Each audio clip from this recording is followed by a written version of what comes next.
Hi, this lecture video is going to be over section 5.4, which is conditional probability in the general multiplication rule. So I just wanted to point out that at the end of section 5.3 notes, that there is this nice summary of rules of probability that we've talked about so far. So you can look over that. So with section 5.4, we want to be able to compute conditional probabilities, and then we want to look at the general multiplication rule, right? So before we looked at the multiplication rule for independent events, now we want to look at the multiplication rule in general. So this would apply if your events are dependent, or if you don't know if they're dependent or independent, this general multiplication rule would work, still hold. Right, so the first thing we want to do is compute conditional probabilities. So we have here the definition of a conditional probability. So the notation where you have capital P and then E and then this vertical line and then F, that's read as the probability of event E given event F, right? So F is a condition. So you're saying that F happened, what's the probability of E, right? So what's the probability of E knowing that F happened? So it says it is the probability that the event E occurs given that the event F has occurred. So the conditional probability rule, right, how we calculate this. So if E and F are any two events, then the probability of E given F is equal to the probability of E and F divided by the probability of F, which equals the number of ways E and F can happen divided by the number of ways F can happen. So the probability of event E occurring given the occurrence of event F is found by dividing the probability of E and F by the probability of F, or dividing the number of outcomes in E and F by the number of outcomes in F. Right? So I'm just going to come off to the side and show you how this last part can come about.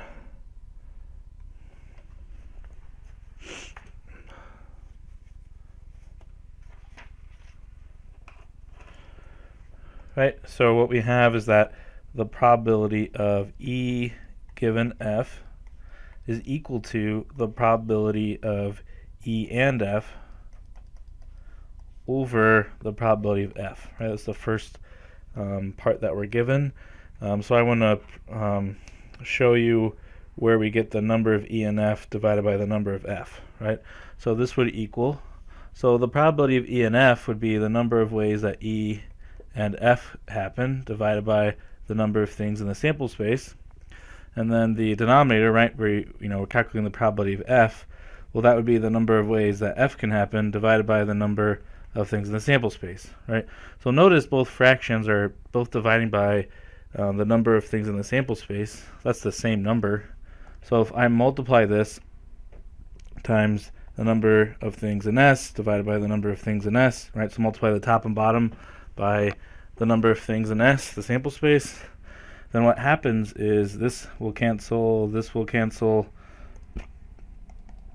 and then so what we're left with is the number of things in E and F, all divided by the number of things in F, right? So in other words, the probability of E given F is equal to the number of things in E and F divided by the number of outcomes in F. Right, so that's how we can get to that result. Right, because we're going to have the same number in the denominator in the top and bottom, so that end up canceling out.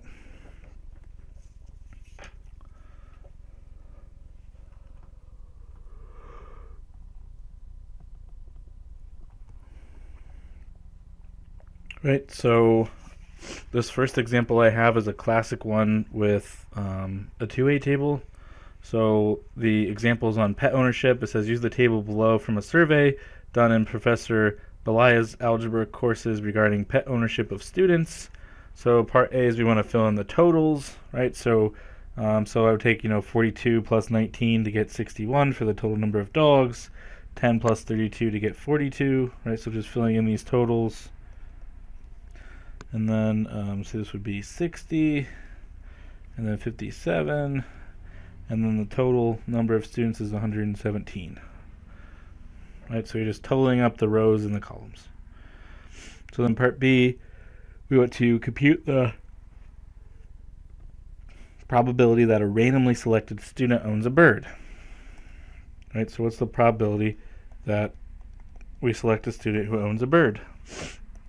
Well, that would be equal to the number of birds, number of people who own a bird, divided by the number of things in the sample space, right?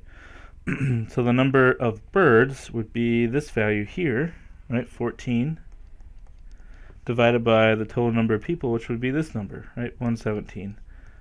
So this comes out to be approximately 0.1197. Right? So then part C says compute the probability that a randomly selected student owns a bird given that they identify as a female. Right? So the probability that someone owns a bird given that they're female. Right? So practicing using that equation, that would be equal to the number of ways that we have bird and females divided by the number of females. So the number of birds and females, right? So I would look for the intersection of bird and female, so that would be this value here, 6. And then the total number of females would be this value here, 57. So this is approximately 0.1053. Right? So I want to show you also how you can find this number directly from the table, right?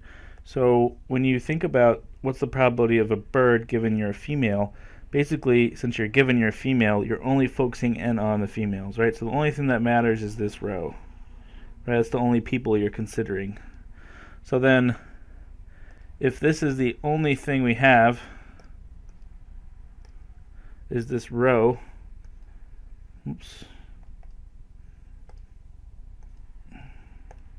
then you're thinking about, what's the probability of having a bird, right? So you're ignoring everything else, right? So you're ignoring the first and the last row completely, right? So there are, 6 birds in that row divided by 57 total females, right? So you can calculate like we did with the equation, or when thinking about the conditional probability as limiting who you're talking about, right? In other words, you're throwing out all the males. That's what we get for the probability.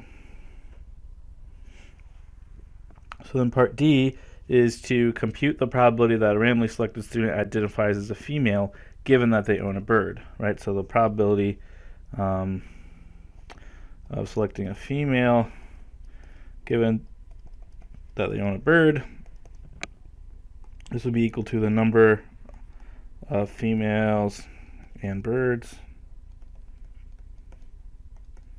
divided by the number of birds, right? And notice that something that might help you remember is what goes on the bottom in these equations always matches up with what comes second, right? So you can almost think of this like a fraction bar, if you will, to help you remember what goes on the bottom, right? Help you remember the formula. So the number of females and birds would still be 6, right? But then if we want to look at the number of birds, there's 14, right, total. So 6 divided by 14 is 0.4286. Right? So that's how you do that with the equation. So similarly, if I want to come in here and calculate this, thinking about in the table. So the condition is that you own a bird, right? So we're only worried about this column, right? Nothing else matters, right? All the other columns we don't worry about, right?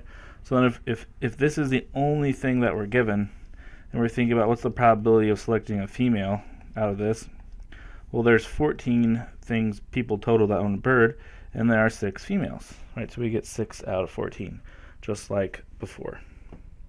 So that given that condition basically throws everything else out.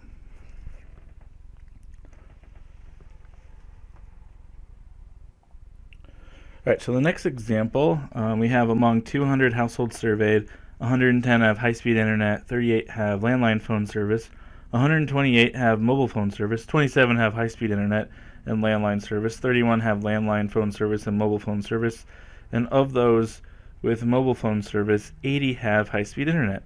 What is the probability that a household will have high-speed internet given that it has landline phone service?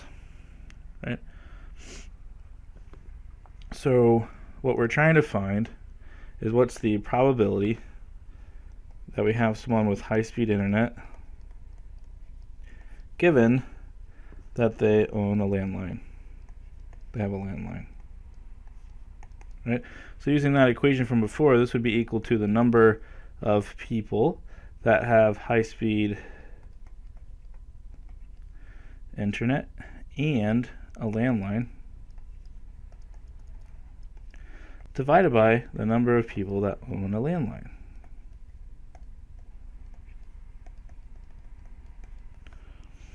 Right, so if we look in the chart, the number of people that have a landline is here, 38. Then the number of people that have high-speed internet and a landline is right here, 27.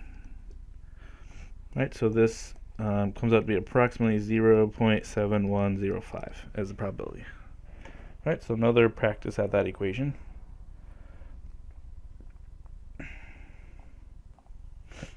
Alright, so I want to try another example using that equation. So I gave you like an additional sheet with some more examples on it. So this is problem number 17 in section 5.4. It says in a recent Harris poll, a random sample of adult Americans 18 years and older was asked, when you see an ad emphasizing that a product is made in America, are you more likely to buy it, less likely to buy it, or neither more nor less likely to buy it? The results of the survey by age group are presented in the following contingency table. Right? Remember, another word for that is a two-way table.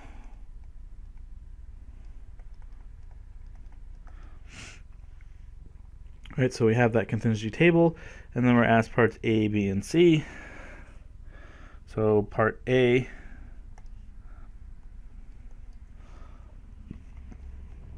says, what is the probability that a randomly selected individual is 35 to 44 years of age, given the individual is more likely to buy a product emphasized as made in America? Right? So in other words, what's the probability that we pick someone that's age 35 to 44 years old,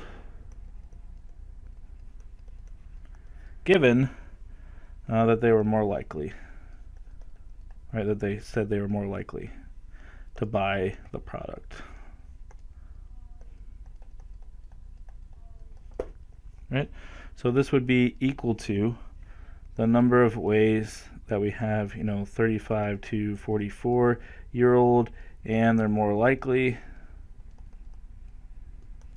divided by the number of people that were more likely. So this would be equal to, so 35 to 44 and more likely would be this value here, 329. And then we divide that by the total number of more likely, which would be this value here, 1,329. This comes out to be approximately equal to 0.2476.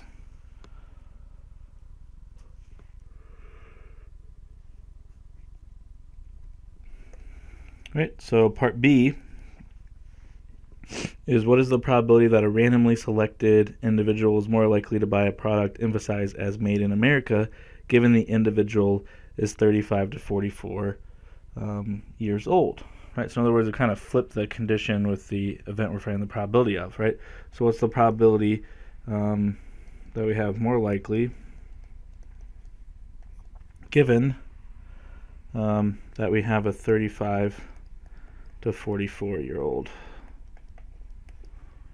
Right, so this would be equal to the number of more likely and 35 to 44-year-old divided by the number of 35 to 44-year-olds. So this would be equal to, so the number of more likely and 35 to 44 is still that 329 number.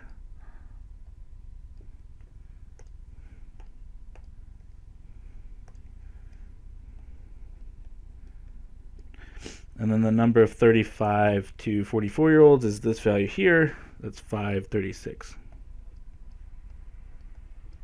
So this comes out to be approximately 0.6138.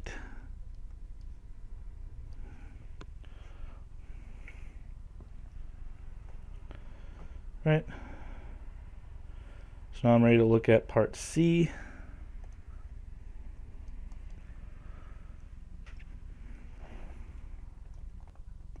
Right, so part C, it says, are 18 to 34-year-olds more likely to buy a product emphasized as made in America than individuals in general? Right?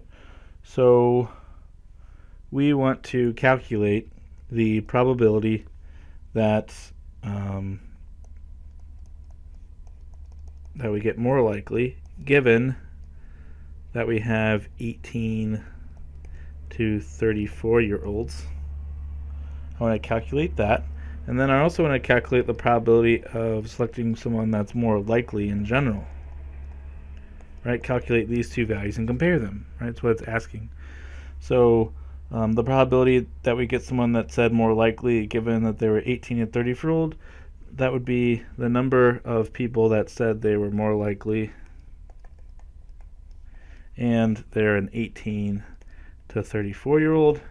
Then we would divide that by the number of 18 to 34-year-olds. Right, so if we look at the table, the number of people that are more likely and 18 to 34-year-olds would be this value, 238. And then the number of 18 to 34-year-olds is that value, 542.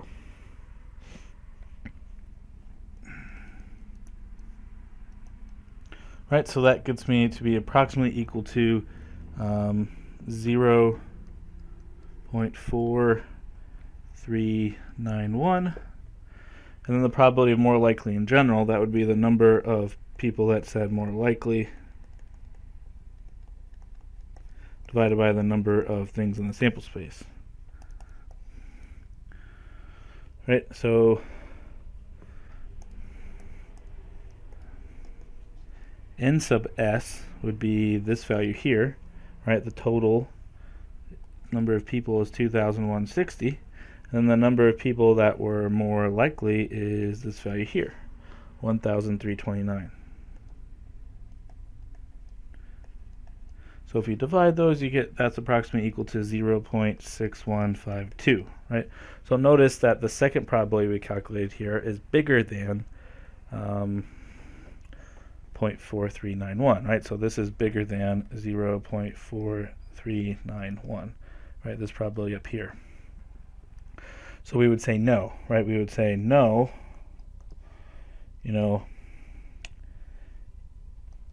18 to 34-year-olds are less likely to buy a product emphasized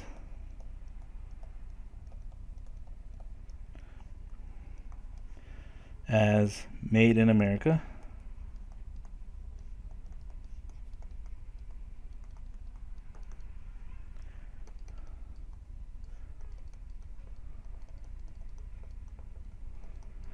than individuals in general. Right, because that probability was smaller. All right. So now I'd like to go back to the notes file in 5.4. Hey, so we're ready to look at objective 2 of this section, which is compute probabilities using the general multiplication rule. So we have listed here, if we solve the conditional property rule that we looked at before, and we solve this for probability of E and F, then what we can find is the equation for the general multiplication rule. Right. So these notes I took from our textbook for this section. However, there are a couple of typos, so I want to fix those now. So here, this should be written probability of F given E. And then there's also another typo towards the bottom of the page. They did the same mistake. This should be the probability of F given E. Right, so they just had that order wrong in those two spots. Right, so if we start with, like I said, if we start with the conditional probability rule, we can do some algebra, right, and solve for probability of E and F to come up with this general multiplication rule equation. Right, so like if I come off to the side,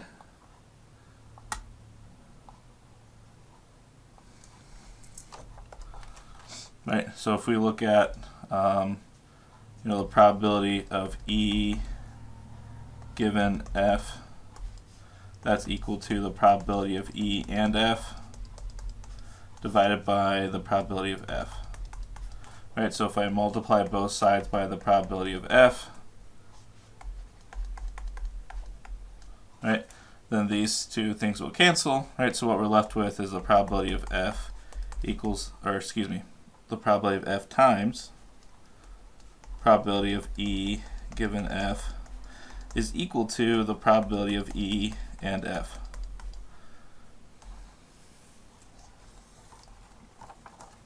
Right, so that's one form of the general multiplication rule. Right, it isn't exactly the one that's listed in our notes in that box, but we can also find that one as well. So if I take another form of the conditional probability rule, so if I swap E and F around, if I solve for what's the probability of F given E, right, then that equation could look like, the probability of E and F divided by the probability of E. So then if I multiply both sides by the probability of E, then these will cancel, and what we get is the probability of E times the probability of F given E equals the probability of E and F. Right, so that's the form of the equation that we have in that box. Right, so symbolically these two things are the same.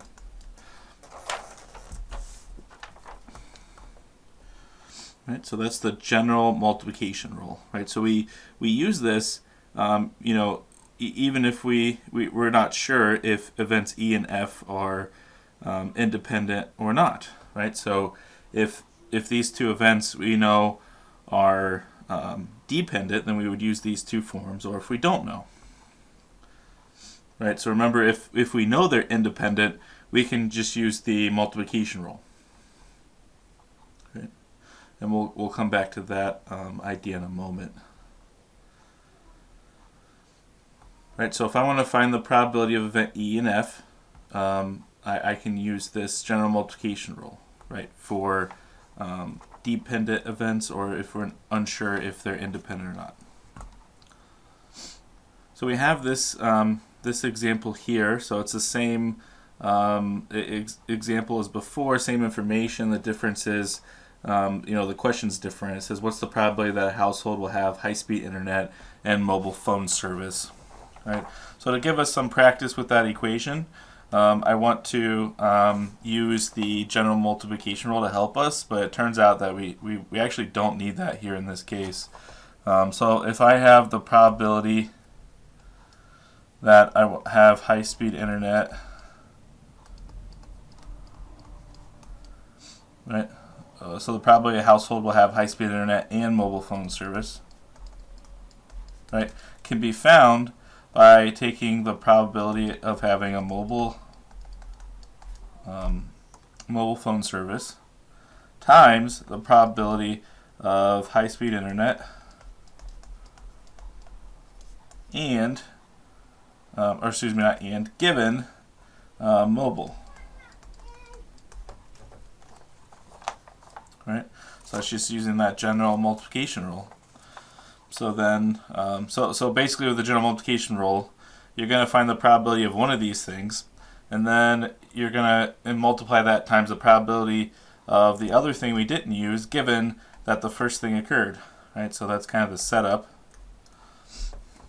Right? So then, if I try to find the probability of a household having mobile phone service, right, this would be the number of people that have mobile phone service divided by the number of people in our total sample space.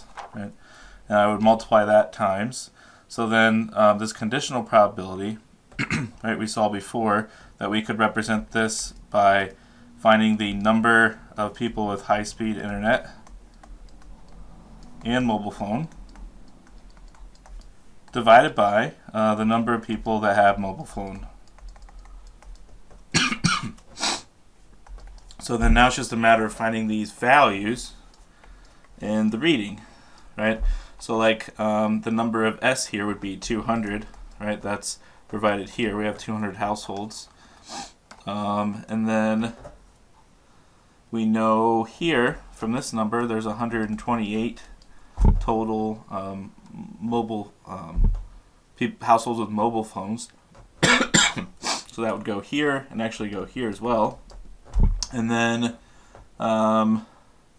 this sentence here tells me that the number of high-speed and mobile would be 80. Right, so then if I simplify this, if I multiply this through, end up getting 0.4.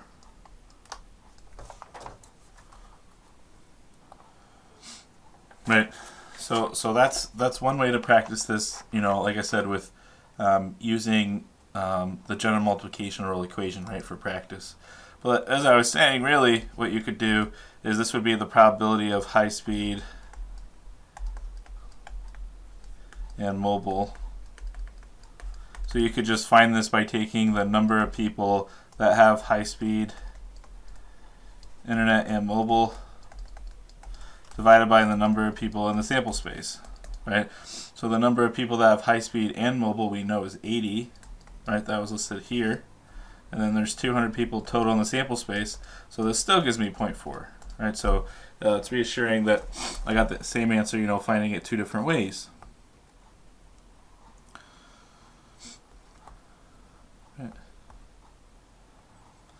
Right, so then the very last thing here, it has a note that two events, E and F, are considered independent if the probability of E given F equals the probability of E, or equivalently, if the probability of F given E equals the probability of F. Right? So basically what these two statements mean, right, is knowing the condition didn't change the probability. Right? So knowing that this condition happened, the probability remains the same, right? So, in this case, knowing that F occurred didn't change the probability of E. So, in other words, those two events are independent, right? F's not impacting the probability of E. Right? So, if we look at like the general multiplication rule, one of the forms, right, is that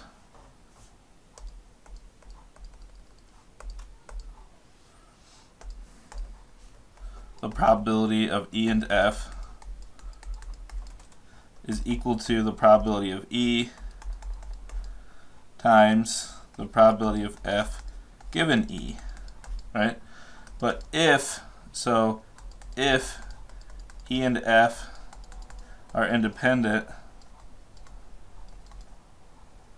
then that means that probability of F given E is just the same thing as the probability of F, right? So this would just equal the probability of E, and then instead of writing probability of F given E, I could just write the probability of F, right? So that was, the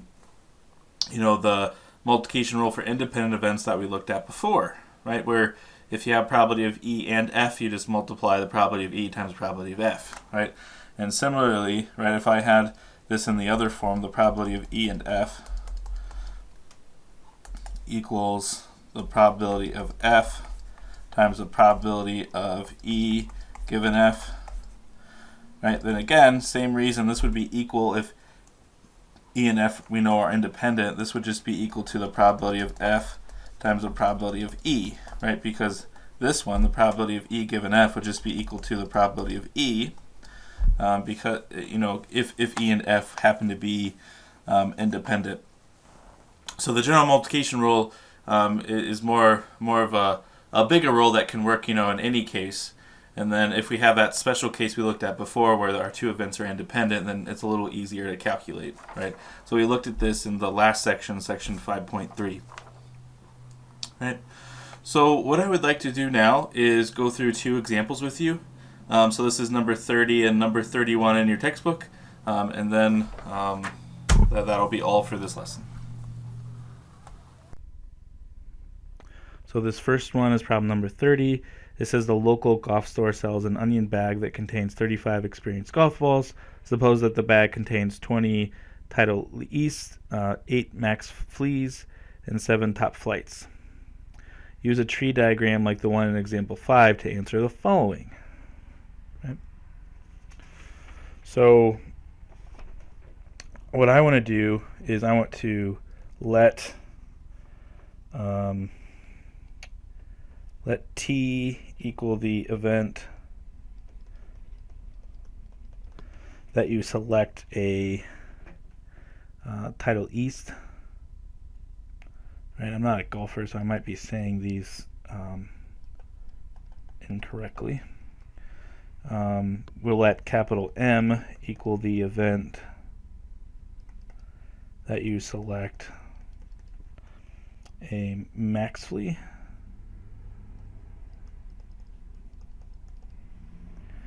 And I'll use capital F to be the event that you select a top flight.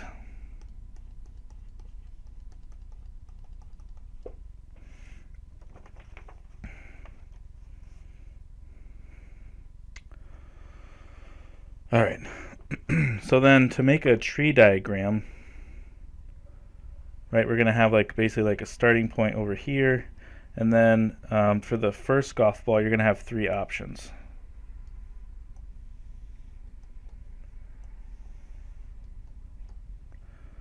Right, so this is selecting the first golf ball.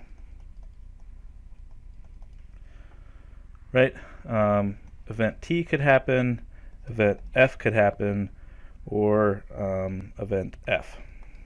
Right, and then from there, you're going to select a second golf ball. So no matter what I pick the first time, I still have 3 options for each of these, right? So I need to draw 3 spokes off of here. So this would be TMF, TMF, TMF. Right? So as a reminder, I have 35 golf balls. Right, so why don't I just do this? I'll just say the number of things in the sample space is 35, and then the number of ways to get a T event is 20. The number of ways to get an M is 8, and the number of ways to get a F event is 7. Right, so that was just given in the directions.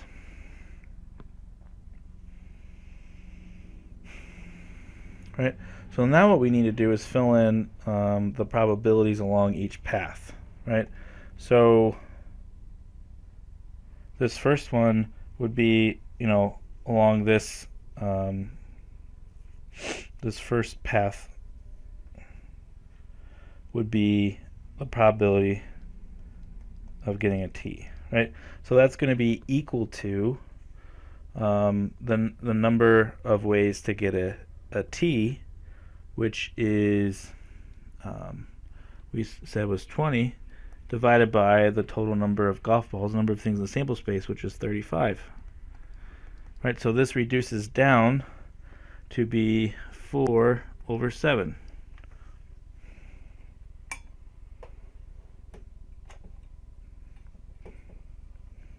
Right, so then following this middle path, right, this would be the probability of getting an M, event M. So that would be the number of ways to get an M, which is 8, divided by the number of things in the sample space, which is 35. Right, and that doesn't reduce.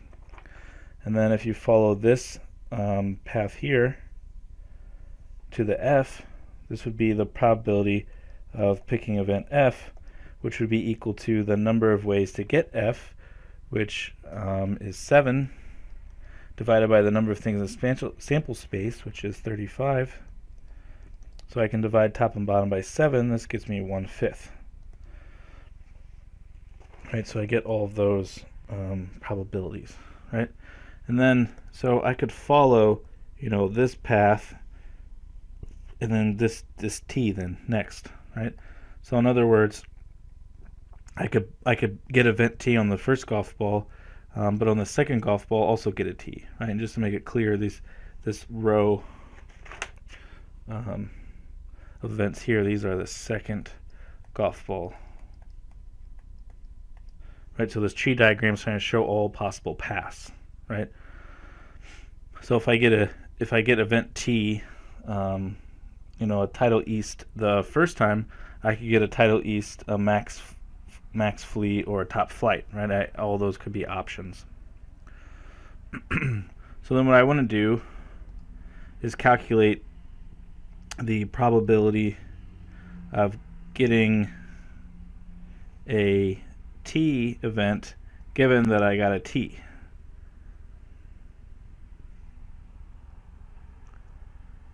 Right, because I'm assuming I got a t for the first event, right? Because I'm on this like top part. So if you think about it for a moment, I would have picked a t already, right? So there's 20 of them total. So I took one here, which only leaves 19 left, right? So this would be 19 on the top. There'd be 19 options left. And then there wouldn't be 35 golf balls because I already took one out, right? So there's going to be 34 golf balls left. So we get 19 out of 34, right? And that doesn't reduce. So then this next probability, we would have the probability of M given event T happened. So since I picked a T first, I still have all the M's, so there would be 8 of them, right, to choose from. And then there would be 34 golf balls on the bottom, again, because I took one out, right, because I'm picking my second golf ball. So 8 out of 34 reduces down to be 4 out of 17. Right, and then this probability of getting an F given of T. Right, this last one, this would be equal to 7 because there's 7 Fs. Right, I didn't pick that the first time I picked a T, but since I picked one golf ball, I have 34 on the bottom. Right, and that doesn't reduce. So then next I would have calculate the probability that I get a T given that I got an M the first time, right? So since I picked an M the first time, I still have all my T's, so there's 20 of them. And then we would divide this by 34, just like before, because I took one golf ball out. Right, so 20 out of 34, I can divide top and bottom by 2. That gets me 10/17. Right? And then so this next one would be the probability of getting an M, given that I had an M the first time. Right, so I'm going to have 34 on the bottom because I picked one ball. But on the top, I'm going to have 7 because I had 8 to start with, 8 M's, 8 max fleas, but I took one the first time. So there's only 7 left for the second draw. Right, and that does not reduce. So then next down here, I'd have the probability of getting an F event given that M occurred. So I'd have 34 on the bottom again, so I have one less golf ball. And then since I didn't pick an F the first time, I still have all the Fs, which there are 7, right? And that doesn't reduce. Right, so we got 3 more of these probabilities to pick. So this would be the probability of T given F.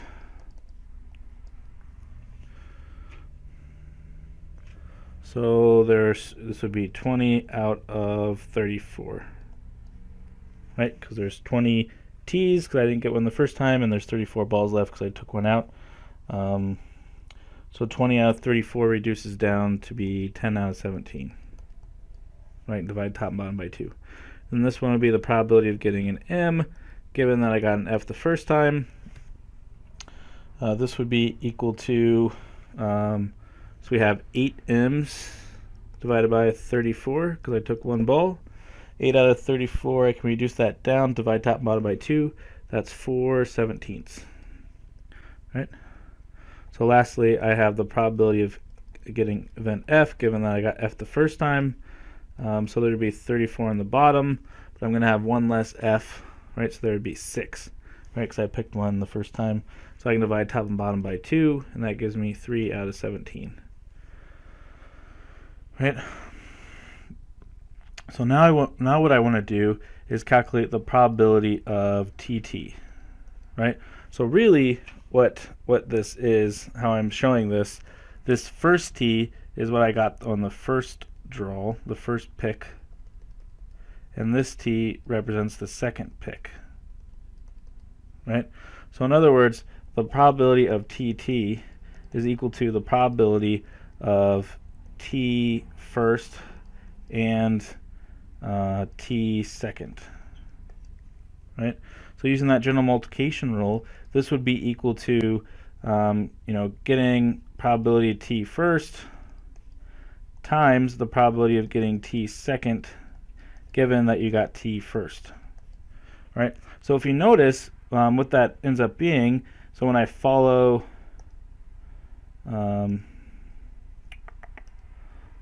this path, right? So if I go this way and then go this way, so I'm following like this first path, notice that the probability of TT will end up being the product of this first probability with this probability, right? And that's going to happen all the way throughout, right? So if I want to find the probability of TT, that's equal to 4/7, right? So this probability times this probability of 19/34, which this gives me, so if we multiply those and reduce, that gives me 38 out of 119, right? So this next one would be a probability of getting a T first and then an M, right? So same idea, this would be 4/7 times, and then this probability, which is 4/17, which is equal to 16/119, right?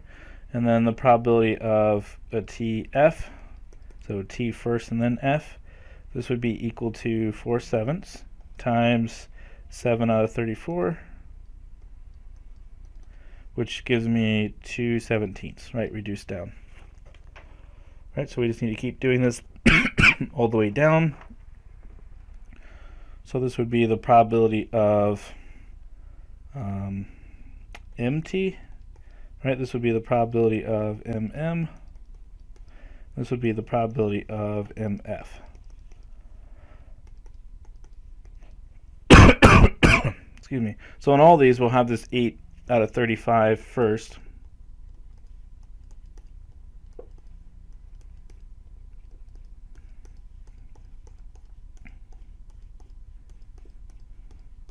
Right, then we just need to fill in this second probability. So this would be 10/17, which this equals 16 out of 119, and then this would be 7/34. This equals 4 out of 85. The next one is 8 out of 35 times 7 over 34. So that's 4 out of 85 again.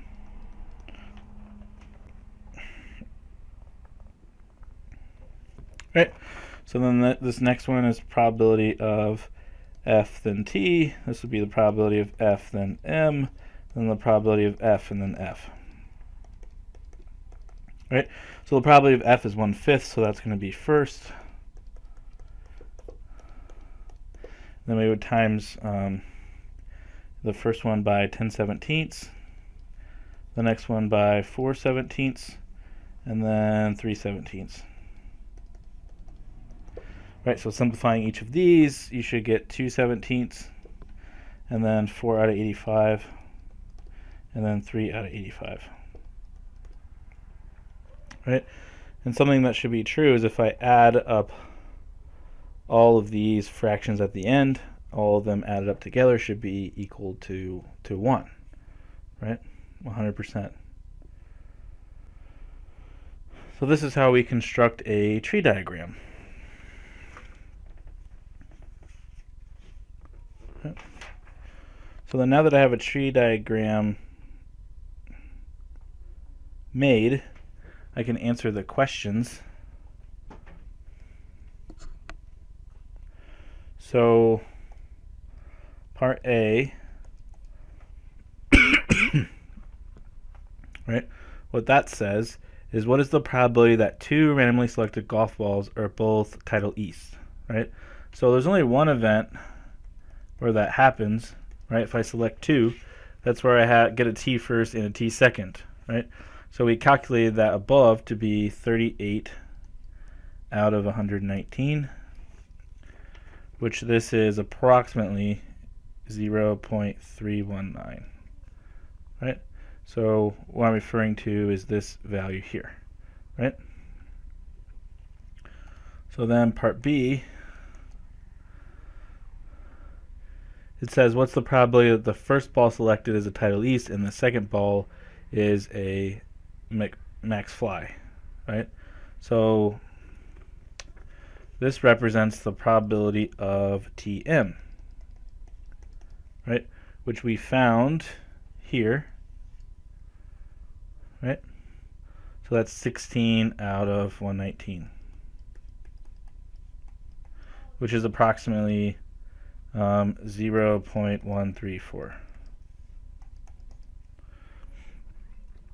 Part C says what's the probability that the first ball selected is a max fly and the second is a title east. So that would represent in our, how we're coding this would be MT. So looking at the table, our tree diagram, we get 16 out of 119 again, right? It would be this value here. So this would be 16 out of 119, which is approximately 0.134. Right? So then part D now, it says what is the probability that one golf ball is a title east and the other is a max fly, right? So in other words, there's no tie to what we get first or second, right? So the probability that we get a max fly and a title east, that would equal the probability that I get a max fly first, then a title east, or get a title east first and then a max fly, right? Because those are the only two ways that I get one of each, right? I can either get an M first or second, or get a T first or second. So these two events would be mutually exclusive, right? So this would just be equal to the probability of MT plus the probability of TM, right? In other words, and we got these in parts B and C, that would be 16 out of 119 plus 16 out of 119, which is equal to 32 out of 119, which comes out to be approximately 0.269. Right? So that answers all the parts of that question, right? So the most time-consuming thing was filling in this tree diagram.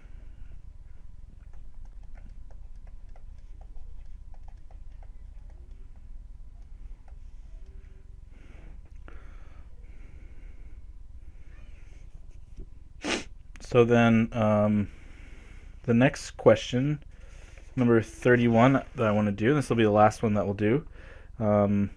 It says, according to the National Center for Health Statistics, there is a 20.3% probability that a randomly selected resident of the United States age 18 or older is a smoker.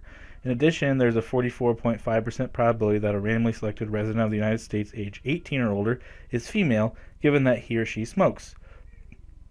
What is the probability that a randomly selected resident of the United States aged 18 years or older is female and smokes? And then, would it be unusual to randomly select a resident of the United States age 18 or older who is a female and smokes?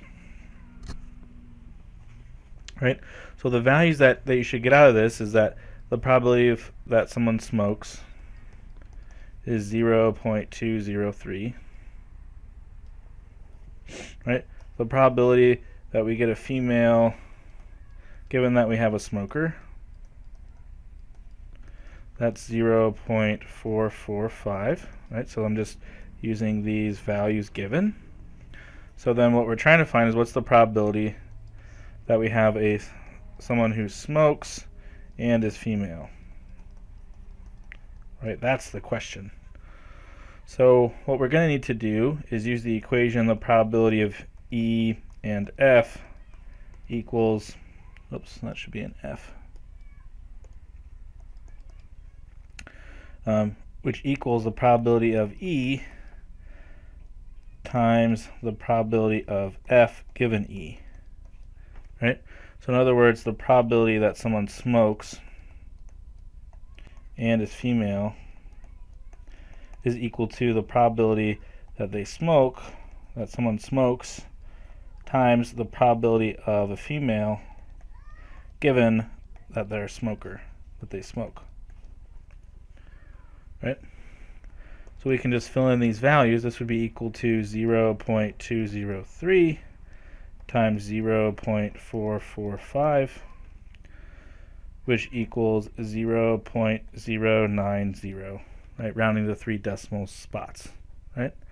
So what we have is the probability that someone smokes and is female is equal to 0.09, right? Roughly. So the second question asks, is it unusual? So remember, if something's less than 0.05, then we say it's unusual, but this number's bigger, right? So we would say, so no, it is not unusual, right? So someone that's a female and smokes not unusual because it occurs, more frequently than 5% of the time, right? All right, so that's all I have for this section. Let me know if you have any questions. Thanks.